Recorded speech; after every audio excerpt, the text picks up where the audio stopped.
ரீசெண்டாக release ஆகிருக்க 3 Hollywood படத்தோட trailer கிட்ட பற்றி தான் பார்க்க போகிறோம். ஃபஸ்ட்டு பார்க்க போகிறது அவதாரோட 3வது பாகமான அவதார் ஃபயர் ஆஃப் ஆஷ் படத்தோட ட்ரைலர் கிட்ட ரிலீஸ் பண்ணியிருக்காங்க. பார்க்க தரமாகவும் விஷுவல் பயங்கரமாகவும் ஜேம்ஸ் கேமரன் இந்த 3வது பாட்டு பயங்கரமாக எடுத்திருக்காரு. எப்படி ஃபஸ்ட்டு பாட்டு பறக்கிற உலகத்தையும் செகண்ட் பார்ட்டில் இயற்கை வளங்களை கொண்ட நாட்டையும் காமிச்சிருந்தாரு, விஷுவலில் காமிச்சிருக்காரோ அதே மாதிரி இந்த நெருப்பு மலையில் வாழ்கிறவங்களை பார்க்க போகிறோம்.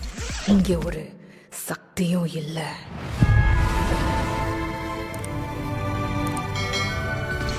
ரெண்டாவது ரிலீஸ் ஆகிருக்க ட்ரைலர் டிஸ்னியோட ஜுட்டோபி ட்ரைலர் கட்டு தான். அதோட 2வது பாட்டு ஃபர்ஸ்ட் பார்ட்டோட கனெக்டிவிட்டியாக ஜுட்டோபி ரிலீஸ் பண்ணுறாங்க. ட்ரைலர் பார்க்க சும்மா காமெடியாகவும் சூப்பராகவும் தான் இருக்குது. வாய்ஸ் மட்டும் மாற்றிட்டாங்க ஃபாக்ஸோட. செகண்ட் பார்ட் உப்பு துளக்கிற மாதிரி தான் இருக்கும் தோணுது.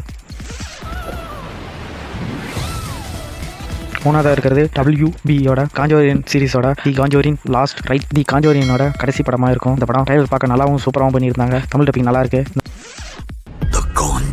படத்தோட ட்ரைலர் தமிழ் டப்பிங்கும் சும்மா சூப்பராக பண்ணியிருக்காங்க. இந்த 3 படத்தில் நீங்கள் எந்த படத்துக்கு வெயிட் பண்ணுறீங்கன்னு கமெண்ட் பாக்ஸில் சொல்லுங்கள். இந்த வீடியோ பிடிச்சிருந்தா லைக் பண்ணுங்கள். மறக்காம நம்ம ஆல் மட்டும் சேனலை சப்ஸ்கிரைப் பண்ணுங்கள்.